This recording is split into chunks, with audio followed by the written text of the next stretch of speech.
بسم الله الرحمن الرحيم إنا عرضنا الأمانة على السماوات والأرض والجبال فأبين أن يحملنها وأشفقن منها وحملها الإنسان إنه كان ظلوما جهولا. السلام عليكم ورحمة الله وبركاته. إن الحمد لله نحمده ونستعينه ونستغفره ونعوذ بالله من شرور أنفسنا ومن سيئات أعمالنا. من يهده الله فلا مضل له ومن يضلل فلا هادي له، وأشهد أن لا إله إلا الله وحده لا شريك له، وأشهد أن محمدا عبده ورسوله صلى الله عليه وعلى آله وأصحابه والتابعين وتابع التابعين ومن تبعهم بإحسان إلى يوم الدين. يا أيها الذين آمنوا اتقوا الله حق تقاته ولا تموتن إلا وأنتم مسلمون. يا أيها الناس اتقوا ربكم الذي خلقكم من نفس واحدة وخلق منها زوجها وبث منهما رجالا كثيرا ونساء، واتقوا الله الذي تساءلون به والأرحام إن الله كان عليكم رقيبا. يا أيها الذين آمنوا اتقوا الله وقولوا قولا سديدا يصلح لكم أعمالكم ويغفر لكم ذنوبكم، ومن يطع الله ورسوله فقد فاز فوزا عظيما. أما بعد، فإن خير الحديث كتاب الله، وخير الهدي هدي محمد صلى الله عليه وعلى آله وسلم، وشر الأمور محدثاتها، فإن كل محدثة بدعة وكل بدعة ضلالة وكل ضلالة في النار. Ikhwani fi din, a'azzakumullah. Kaum muslimin yang saya hormati, yang berikutnya adalah Ghazwah Dzatur Riqa. Pembahasan berikutnya dari kitab Tahdhib Sirah Ibn Hisham adalah peperangan yang dijuluki dengan nama Dzatur Riqa. Ar-Riqa bentuk jamak dari Ruq'ah. Ruq'ah adalah tambalan. Apa bahasa Indonesia tambalan? Kain ditambal disebut muraqqa'. Sepatu ditambal disebut muraqqa'ah. Dan demikianlah. Demikian pula kalau kaki ditambal disebut juga muraqqa'. Artinya kaki yang luka-luka kemudian diobati itu juga akan muraqqa'. Nah, baik. Wallahu ta'ala alam, disebutkan ada 3 kemungkinan penamaan Dzatur Riqa'. Yang pertama, karena memang bendera kaum muslimin waktu itu tambalan, benderanya, sehingga dinamakan dengan Dzatur Riqa', yang memiliki tambalan. Disebutkan pula bahwa nama Dzatur Riqa' diambil dari sebuah pohon yang dijuluki Dzatur Riqa', yang muraqqal. Kemungkinan ketiga, karena memang kaki-kaki mereka pecah-pecah. Kaki kaum muslimin dalam perjalanan tersebut, perjalanan yang berat, sehingga kaki mereka pecah-pecah, riqa'an, maka dikatakan dengan perang Dzatur Riqa'. Wallahu ta'ala a'lam. Qala rahimahullah, thumma aqama Rasulullah sallallahu alaihi wa ala alihi wasallam bil Madinah. Kemudian Rasulullah SAW tinggal di Madinah setelah kejadian pengusiran Bani Nadir. Syahrul Rabiul Akhir, menghabiskan bulan Rabiul Akhir dan beberapa bagian di bulan Jumadil Ula. Thumma ghaza Najdan. Kemudian setelah itu berangkat Rasulullah SAW bersama pasukannya untuk memerangi beberapa suku di Najd. Najd itu tempatnya Bani Sulaim yang membantai 40 sahabat radhiyallahu taala anhum wa rahimahumullah. Itu Najd, daerah Najd. Thumma ghaza Najdan yuridu Bani Maharib wa Bani Tha'labah min Ghatafan. Yang dituju adalah beberapa suku di sana, pecahan-pecahannya, yaitu Maharib, Bani Maharib dan suku Bani Tha'labah dari Ghatafan. Wa istamala 'ala al-Madinah Abu Dzarr al-Ghifari. Sedangkan ditempatkan di Madinah untuk memimpin Madinah Abu Dzarr al-Ghifari radhiyallahu taala anhu. Maka berangkatlah beliau alaihi salatu wassalam dengan pasukannya hingga mencapai daerah Nakhlah atau Nakhla. Wa hiya ghazwat Dzatur Riqa. Perang ini dijuluki dengan perang Dzatur Riqa. Falaqa biha jam'an 'aziman min Ghatafan. Di sana Rasulullah SAW dan pasukannya bertemu dengan pasukan besar dari suku Bani Ghatafan. Fataqaraban nas. Maka saling mendekatlah dua pasukan tersebut. Walam yakun bainahum harbun. Tetapi tidak terjadi peperangan di antara mereka. Peperangan itu betul-betul takdir dari Allah Subhanahu wa taala. Salah satunya ada yang ragu-ragu, enggak berani, enggak terjadi perang. Atau kedua-duanya enggak terjadi perang. Atau ketika mereka sebagaimana Allah katakan sebaliknya, Allah perlihatkan musuhnya kecil sedikit dan kepada musuh diperlihatkan kaum muslimin kecil sedikit, maka terjadilah perang. Kenapa? Masing-masing merasa musuhnya enteng. Demikian pula musuhnya melihat kaum muslimin kecil, maka terjadilah perang seperti perang Badar. Allah katakan dalam Al-Quran, yurikahumullah, ketika Allah perlihatkan kepada kalian mereka itu sedikit dan memperlihatkan pada mereka bahwa kalian sedikit. Untuk apa? Yakuna amran kana maqdura. Untuk terjadinya perkara yang sudah ditakdirkan. Itu perang. Sedangkan ini sebaliknya. Masing-masing melihat musuhnya besar. Jumlahnya banyak. Maka ternyata memang jumlah mereka besar sekali. Jumlah Ghatafan dan beberapa suku yang bersamanya besar. Sedangkan kaum muslimin lebih sedikit dari mereka. Tetapi justru mereka, Bani Ghatafan, yang melihat kaum muslimin besar. Maka tidaklah terjadi peperangan. Tidak terjadi peperangan. Qaddarallahu wa ma syaa fa'al. Qad khafa an-nasu ba'daha ba'dan. Demikian keadaan mereka melihat lawannya besar.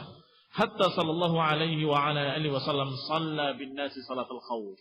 Tapi Rasulullah SAW dan para sahabatnya tidak mundur, tidak lari. Ditunggu mereka menyerang. Ternyata mereka nggak berani. Sehingga Rasulullah SAW tinggal di sana, mengadakan salat dengan cara salatul khawf. Maka salatul khawf di sini diantaranya dikerjakan oleh Rasulullah SAW pada perang Dzatur Riqa. Tsumman sarafan nas. Kemudian pergilah manusia dan mereka kembali ke Madinah. Tentunya salat khawf ada beberapa bentuk. Di antaranya bentuk yang dikerjakan pada Dzatur Riqa adalah satu shaf bersama Rasulullah SAW, sedangkan shaf yang di belakangnya berdiri, memegang senjata dalam keadaan mengawasi musuh yang dalam keadaan jumlah besar. Khawatir ketika salat mereka menyerang, maka pasukan yang belakang mengawasi, sigap, siaga. Sampai ketika pasukan yang terdepan sudah selesai satu rakaat, maka yang belakang ikut bersama Rasulullah SAW, ruku dan sujud, sedangkan yang tadi sudah ikut berdiri, berjaga-jaga.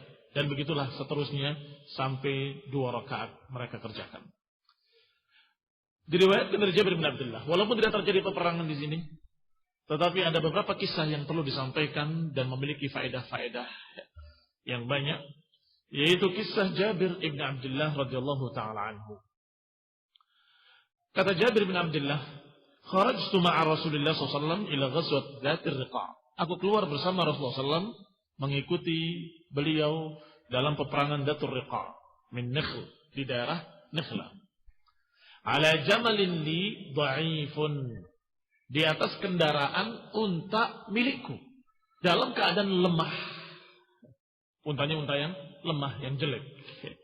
Falamma qafala Rasulullah SAW, ja'alatir rifaqu tamdi. Ketika berangkat Rasulullah SAW bersama rombongannya, maka ja'alatir rifaq tamdi, teman-temanku semua berjalan jauh. Wa ja'altu atakhallaf hatta adrakani Rasulullah SAW. Sedangkan aku tertinggal di belakang karena untanya lemah. Tetapi Rasulullah Sallallahu Alaihi Wasallam sebagai Rasul, sebagai manusia teladan melihat keadaan Jabir bin Abdullah dengan untanya yang lemah itu.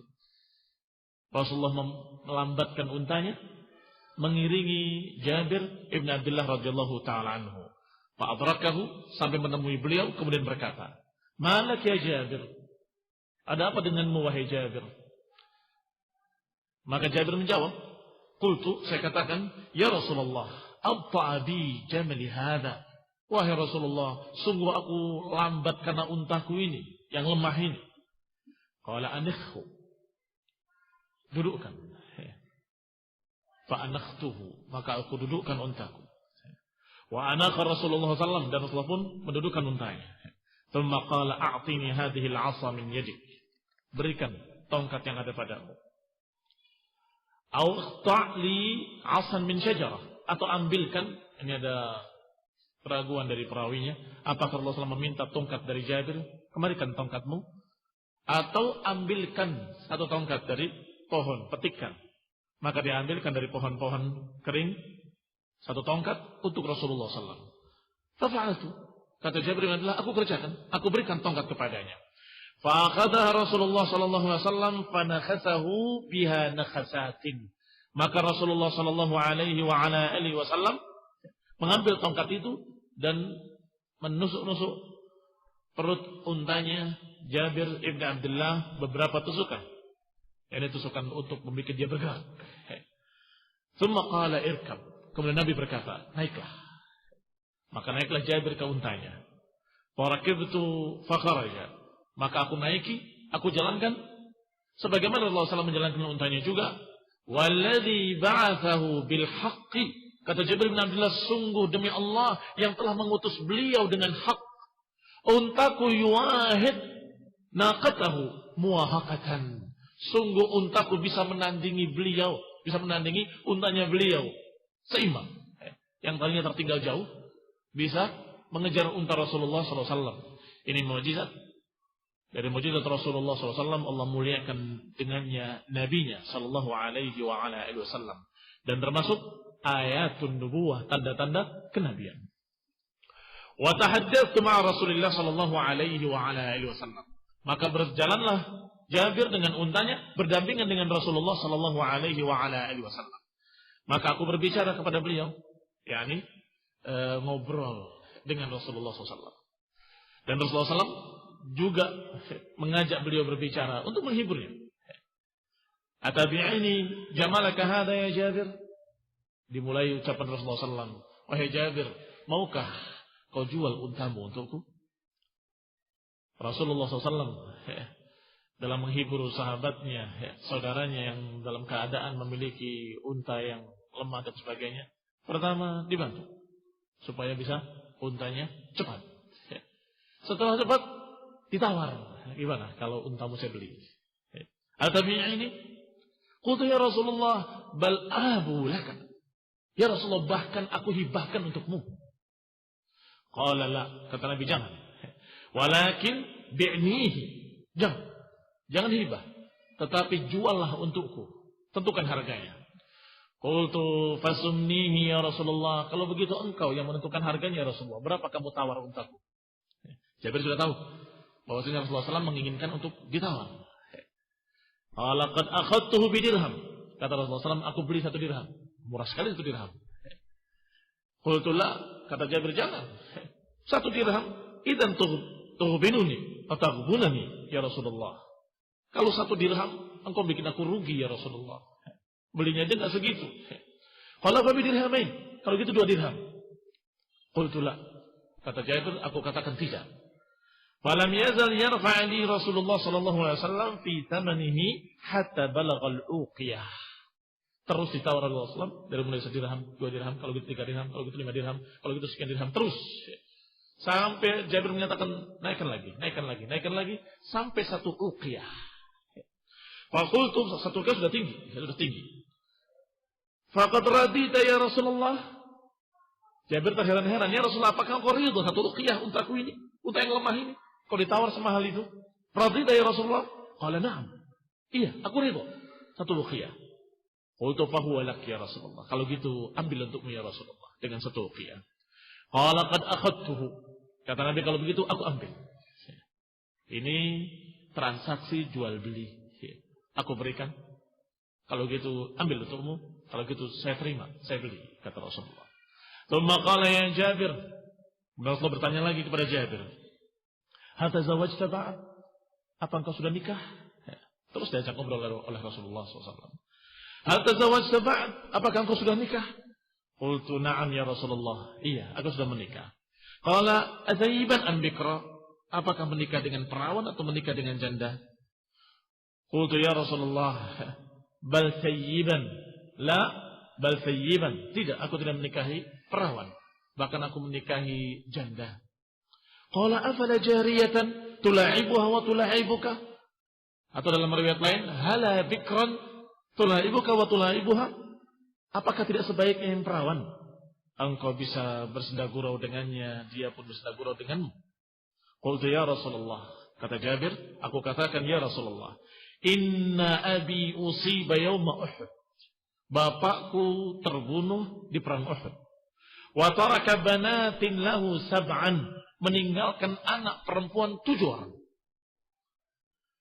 Fanakahtu imra'atan jami'ah. Maka aku menikahi seorang wanita yang bisa mengumpulkan kepala-kepala mereka. Tajma' ru'usahunna wa taqumu 'alayhinna. Yang bisa mengumpulkan kepala-kepala wanita tadi 7 orang. Dan bisa memelihara mereka. Dalam riwayat lain dikatakan oleh Jabir, ya Rasulullah, kalau aku menikahi perawan, maka saudara perempuanku jadi 8. Iya kan? Harus diurusi, yang tadinya harus diurusi 7, dengan menikah perawan, yang diurusi harus 8. Jadi 8, tambah susah. Tetapi kalau dengan janda itu nanti yang bisa menjadi ibu mereka. Bisa menjadi ibu mereka. Demikian cara berpikir Jabir. Dan Rasulullah SAW membenarkan. Qala Rasulullah sallallahu alaihi wa ala alihi wasallam, asabta insyaallah. Engkau benar insyaallah. Engkau benar insyaallah. Ini tepat sekali pilihanmu. Ama inna law qad ji'na siraran amarna bi jazurin fanuhrat wa aqamna 'alaiha yawman adak. Kata Nabi kepada Jabir, ketahuilah, nanti kalau kita sudah sampai di Sirar, nama daerah dekat Madinah. Pintu masuknya Madinah namanya Sirar. Amarna bi jazurin fanuhrat. Kita akan perintahkan untuk disembelih seekor unta, seekor jazur untuk disembelih. Wa aqamna 'alaiha yawman adak. Kita akan tinggal di sana pada hari ini. Wa sami'at bina fanaffadatna mariqaha. Agar wanita-wanita, para istri-istri kita dengar bahwa kita sudah di pinggir kota, sudah di Sirar. Niscaya mereka akan mempersiapkan bantal-bantalnya. Nah, mereka adalah bantal-bantal indah yang biasa dipakai untuk bertele, untuk duduk-duduk santai. Faqultu ya Rasulullah, wallahi ma lana min namarik. Jabir dengan polosnya berkata, ya Rasulullah, aku enggak punya bantal. Padahal bantal namriqah aku enggak punya. Qala innaha satakun. Nanti ada insyaallah. Nanti kalau kamu datang ada. Fa'idha anta qadimta fa'amal amalan kayyisa. Kalau engkau datang nanti, kerjakan al-kayyis. Al-kayyis, al-kayyis. Al-kayyis kalau secara bahasa maknanya kecerdasan. Jeli atau cerdas. Tetapi maknanya adalah hubungan suami istri. Al-kayyis. Kalau kamu datang nanti, al-kayyis, al-kayyis. Sehingga sebagian para ulama menyatakan bahwa sunnah datang dari safar itu untuk melakukan hubungan dengan suami istri. Jabir bin Abdullah dikatakan atau diajarkan oleh Rasulullah SAW sesuatu. Karena dia baru menikah. Jangan lupa kalau pulang al-kayyis yang cerdas sedikit. Falamma ji'na siraran. Ketika sampai di daerah yang disebutkan oleh Rasulullah SAW, yaitu daerah Sirar, maka Rasulullah SAW memerintahkan unta untuk disembelih. Amara bijazurin fanuhrat, Wa aqamna 'alaiha dzakal yaum, dan kita tinggal di sana hari itu sampai sore. Falamma amsa Rasulullah sallallahu dakhala wa dakhalna. Sampai ketika sore hari baru kita pulang masuk ke Madinah, maka kami pun masuk ke Madinah. Fahaddatul mar'ata al-hadits. Ini juga sunnah, yaitu memberitahu ahlul bait, keluarga, bahwa kita akan datang, agar mereka bersiap-siap, mempersiapkan bantal-bantalnya. Barakallahu fikum. Yang sudah nikah, yang belum nikah belajar dulu. Nah, qala, jangan tiba-tiba datang, mengejutkan, ketok malam-malam dalam keadaan tidak tahu siapa dia. Ini Rasulullah SAW melarang. Jangan mengetuk pintu keluarga kalian malam hari. Ini larangan Rasulullah SAW. Tentunya bukan larangan sampai haram, tetapi maknanya adalah sebagai adab. Jangan mengetuk pintu malam-malam, apalagi dalam keadaan tidak ada pemberitahuan. Tetapi kalau sudah ada pemberitahuan, maka tidak mengapa. Jangan sampai diketuk malam-malam dikira suaminya, padahal na'udzubillah, orang yang berniat jahat. Atau sebaliknya, dikira orang yang berniat jahat, nggak dibuka sampai pagi, ternyata suaminya. Nah, sehingga jangan. Imma siang hari atau pemberitahuan dulu. Bahkan Rasulullah SAW biasa datang ke masjid langsung sebelum ke rumahnya. Pulang dari safar ke masjid. Biarkan, kata beliau, para wanita menyisir rambut mereka. Ini mempersiapkan kedatangan suaminya. Qala, kata Jabir bin Abdullah, maka ketika aku pulang ke rumahku, aku katakan kepada istriku ucapan-ucapan Rasulullah semuanya. Wa ma qala li Rasulullah SAW, apa yang dikatakan oleh Rasulullah SAW kepadaku, aku sampaikan kepada dia. Qalat, maka istriku berkata, fadunaka fasam'un wa ta'ah, tetap di tempatmu. Sami'na wa ata'na. Ya, ini menuruti perintah Rasulullah SAW, mempersiapkan bantal-bantalnya dalam tanda petik. Nah, falamma asbahtu akhadtu bi ra'sil jamal. Maka ketika pagi harinya, kata Jabir bin Abdullah, aku bawa untaku. Aku tuntun untaku ke rumah Rasulullah SAW. Karena sudah dijual. Sudah ada ijab dan qabul. Dan ini dibahas di dalam bab tentang jual beli. Masalah bolehnya berjual beli dalam keadaan diserahkannya pada waktu berikutnya. Jual belinya kemarin, diberikannya besok misalnya.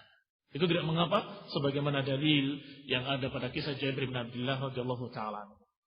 Pagi harinya dituntun untanya sampai ke rumah Rasulullah SAW. Hatta anakhtuhu ala babi Rasulullah. Sampai aku dudukkan di rumah Rasulullah atau di depan rumah Rasulullah SAW. Thumma jalastu fil masjid qariban minhu. Kemudian aku duduk di masjid dekat dari situ. Wa kharaja Rasulullah SAW fara'al jamal. Ketika Rasulullah SAW keluar rumahnya, beliau melihat seekor unta. Faqala ma hadha? Nabi berkata, apa ini? Qalu, orang-orang yang ada di sekitarnya menjawab, ya Rasulullah, hadha jamalun jaa bihi Jabir. Ya Rasulullah, ini adalah unta yang dibawa oleh Jabir tadi. Qala aina Jabir? Fa aina Jabir? Mana Jabir? Fadu'itu lahu, maka aku pun dipanggil oleh Rasulullah SAW.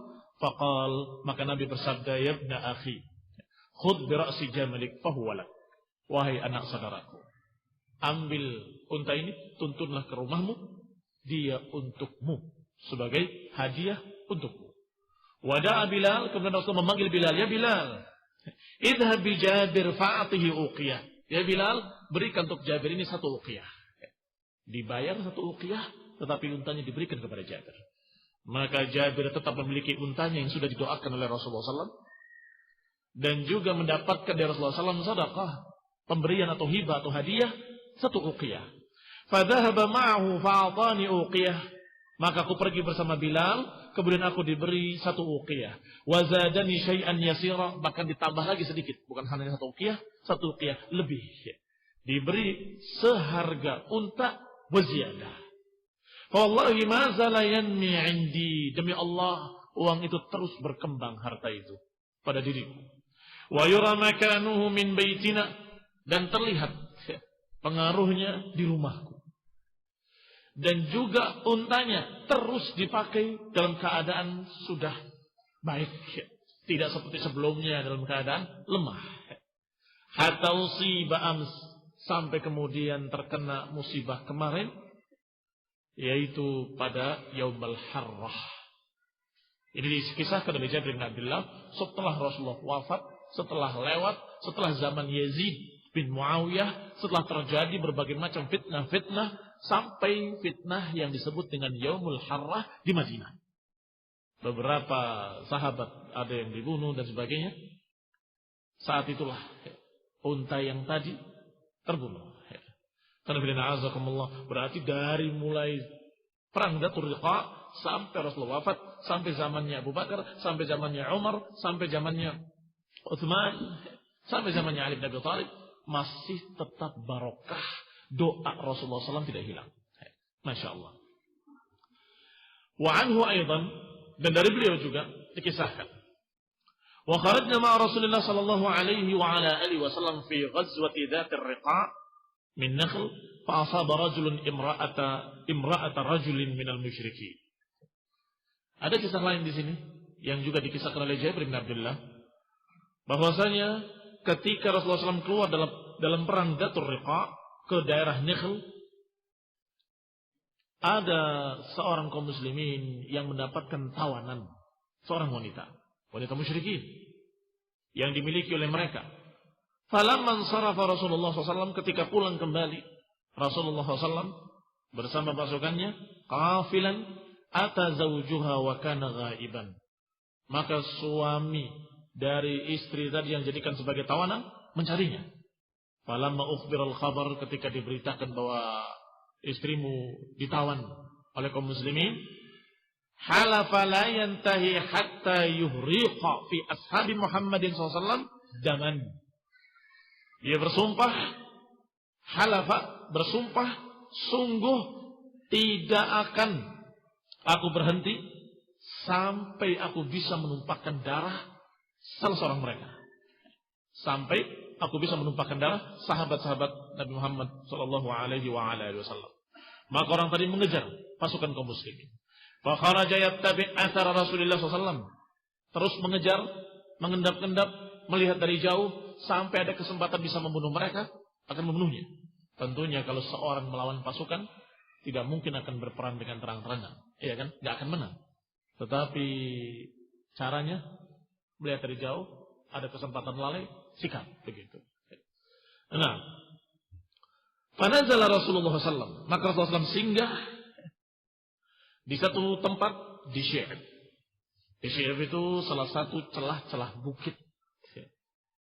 Kalau bukitnya berbentuk seperti ini, masuk sedikit kemudian keluar lagi, maka ini disebut dengan Syi'ab, mesti ada pintu masuknya. Dan itu tempat yang paling aman untuk bermalam sebuah pasukan. Sehingga cukup dijaga di pintu Syi'abnya saja. Cukup dijaga di pintu Syi'ab, sudah aman. Di belakang tebing, di kanan tebing, di kiri tebing. Tinggal di depan saja dijaga. Maka Rasulullah SAW memerintahkan kepada kaum muslimin, man rajulun yakla'una lailatana hadih, siapa di antara kalian yang mau menjaga malam-malam kita ini? Fantadaba rajulun minal muhajirin, keluarlah seseorang dari kalangan muhajirin dan seorang lagi dari kalangan ansar. Keduanya berkata, nahnu ya Rasulullah, kami ya Rasulullah SAW yang akan berjaga-jaga. Qal, Nabi bersabda, fakuna bifammi syi'ab, jagalah engkau berdua di pintu Syi'ab. Falamma kharaja ar-rajulani ila fammi Syi'ab, qala al-Ansari, ketika sudah sampai keduanya di pintu Syi'ab, di pintu tebing tadi, yang cuma itu satu-satunya jalan masuk sehingga cukup dijaga oleh dua orang, maka Ansari berkata kepada Muhajirin, ayul laili tuhib an akfikahu, malam yang mana yang kamu mau saya gantikan? Artinya saya gantikan untuk jaga, kamu tidur. Mau milih malam yang mana? Akhirnya atau awalnya? Awalahu am akhirahu, awal malam atau akhir malam? Kalau engkau mau milih awal malam, tidur silakan, aku yang jaga. Nanti gantian. Atau engkau ingin tidur di belakang, maka aku yang tidur, engkau jaga-jaga sekarang. Ayulai, silakan kau pilih yang mana? Kata Ansari tadi kepada Muhajirin. Qala bal yakfini awwalahu. Kata sahabat Muhajirin tadi, kalau begitu cukupi aku di awal malam. Cukupi aku di awal malam. Kamu jaga, saya tidur. Nanti di akhir malam aku bangun. Tentunya kalau disuruh memilih awal malam atau akhir malam, memilih akhir malam. Bisa tahajud di waktu yang lebih afdal. Nah, maka di awal malam sahabat Ansar yang berjaga-jaga, sahabat Muhajirin tidur. Fattaja'al Muhajirin, maka berbaringlah Muhajirin, fanama, kemudian tertidur, wa qamal Ansari yusalli, sedangkan orang Ansar tadi berjaga-jaga, berdiri dalam keadaan salat, salat malam. Wa atar rajul, falamma ra'a syakhsar rajul arafa annahu rabi'atul qaum, maka datanglah ar-rajul dengan alif dan lam. Maka datanglah orang itu. Siapa? Suami yang kehilangan istrinya. Datang orang itu. Kemudian melihat bayang-bayang manusia sedang berdiri, dia merasa yakin ini pasti penjaganya. Artinya pasukannya sudah sana. Ini mesti penjaganya. Anahu rabi'atul qaum. Farama bisahmin, maka dipanah dengan anak panahnya, fawada'ahu fihi, maka tepat mengenai tubuhnya. Fanaza'ahu, maka dicabutlah oleh sahabat Ansari tadi. Tetapi tidak menghentikan salatnya. Fatabata fihi qa'iman, dia tetap tegak berdiri. Tentunya pemanah melihat dari jauh, itu orang masih tegak, berarti belum kena panah lagi. Rumarama bisahmin akhar, kemudian dilempar lagi dengan panah yang kedua. Fawada'ahu, mengenai lagi. Wa thabata qa'iman, dia tetap berdiri tegak. Tidak bergeming, tetap melanjutkan salatnya. Tsumma 'ada lahu bitsalits, kemudian yang ketiga dipanah lagi. Mengenai lagi tubuhnya. Fanaza'ahu, kemudian dicabut lagi panah tadi oleh sahabat Ansari tadi, baru kemudian dia ruku dan sujud menyelesaikan salatnya. Ruku, sujud, baru ketika sujud dia bangunkan sahabat dia dari kalangan Muhajirin. Faqala ijlis qad asbattu, duduklah, aku sudah tidak mampu berdiri. Fawazaba, maka sahabat Muhajirin langsung loncat dan kemudian melihat sahabatnya sudah berdarah. Wa arafa an qad nadhara bihi faharab, sedangkan musuhnya yang memanah tadi melihat satu orang bangun lagi, wah berarti mereka sudah tahu keberadaanku, maka dia lari. Musuh tadi, pemanah tadi, musyrik tadi lari. Faharaba. Falamma ra'al muhajiri bil ansari, ketika melihat sahabatnya dari kalangan Ansar sudah berlumuran darah, dia berkata, Subhanallah, afala ahbabtani awwala ma ramak. Sungguh, subhanallah, maha suci Allah, kenapa engkau tidak bangunkan aku di panah yang pertama? Karena melihat sudah ada 3 tusukan panah. Kenapa tidak membangunkan aku di panah yang pertama? Qal, dijawab oleh Ansari tadi, sungguh aku sedang membaca surat. Surat yang aku baca dan aku gak ingin memutus surat itu. Falam uhib an aqta'aha, aku tidak ingin menghentikan bacaan surat tersebut. Hatta anfadaha, aku ingin menyelesaikan surat itu. Falamma taba alayya rama raka'atu fa'adantuk, sampai ketika berulang panah demi panah atasku, baru kemudian aku membangunkan engkau. Wa aimullah, sungguh demi Allah, kalau saja tidak khawatir melalaikan tugas yang Rasulullah SAW tugaskan kepadaku, aku enggak akan putus bacaanku itu sampai aku mati. Aku lebih baik memutus nyawaku daripada memutus bacaanku. Demikian kata seorang Ansari. Lihat kalimatnya. Wa aimullah laula an udayyi thagran amarani Rasulullah. Sungguh demi Allah, kalau bukan aku khawatir meninggalkan tempat di mana Rasulullah SAW berpesan aku suruh menjaganya, kalau bukan khawatir itu, laqata'a nafsi qabla an aqta'aha. Sungguh biar putus nyawaku sebelum aku putuskan surat itu, hingga menyelesaikan surat tersebut. Demikian cintanya mereka para sahabat dengan bacaan Al-Quran, dan demikian bahagianya ketika mereka qiyamul lail. Ketika salah seorang mereka ditanya tentang masalah apa yang disukainya di dunia, Dia mengatakan, sungguh yang paling aku sukai di dunia ini adalah pertama, qiyamul lail. Kedua, qiraatul Quran. Yang ketiga, liqaul ashab. Bertemu teman-teman, sahabat-sahabat ahli sunnah. Demikianlah mereka. Cintanya kepada Quran, cintanya kepada salat dan qiraah. Qala, sampai terpanah dengan satu panah, dua panah, tiga panah, dia merasa sayang untuk memutuskan bacaannya. Qala Ibnu Ishaq, walamma qadima Rasulullah sallallahu al-Madinah min ghazwati Riqa, aqama biha baqiyat Jumadil ula wa Jumadil akhirah wa Rajaban. Maka ketika Rasulullah SAW kembali ke Madinah dari perang Dhatul Riqa, Rasulullah SAW tinggal di Madinah pada sisa bulan Jumadil ulanya, kemudian dilanjutkan pada Jumadil akhirah dan bulan Rajab. Baru kemudian terjadi lagi kejadian, yaitu Rasulullah SAW mendatangi Badr dengan pasukannya. Mengerahkan pasukannya lengkap dan mendatangi Badr. Untuk apa? Jangan lupa, kalau janjinya musyrikin itu hanya janji-janji sok. Nanti tahun depan di Badr. Ini hanya omong kosong kalau musyrikin. Tetapi kaum muslimin sungguh-sungguh ingat ucapan Abu Sufyan. Tahun depan janji kita di Badr. Maka Allah SAW mendatangi Badr. Sampai sekian hari, 8 hari mungkin, kurang lebih. Nanti kita akan baca. Dalam keadaan enggak muncul mereka. Karena bila na'azakullah kaum muslimin yang saya hormati. Ucapan-ucapan mereka hanya ucapan-ucapan gertakan. Wassalatu taufiq wal afiyah. Wassalamu. Subhanaka bihamdika la ilaha illa anta astaghfiruka wa atubu ilaik. Wassalamualaikum warahmatullahi wabarakatuh.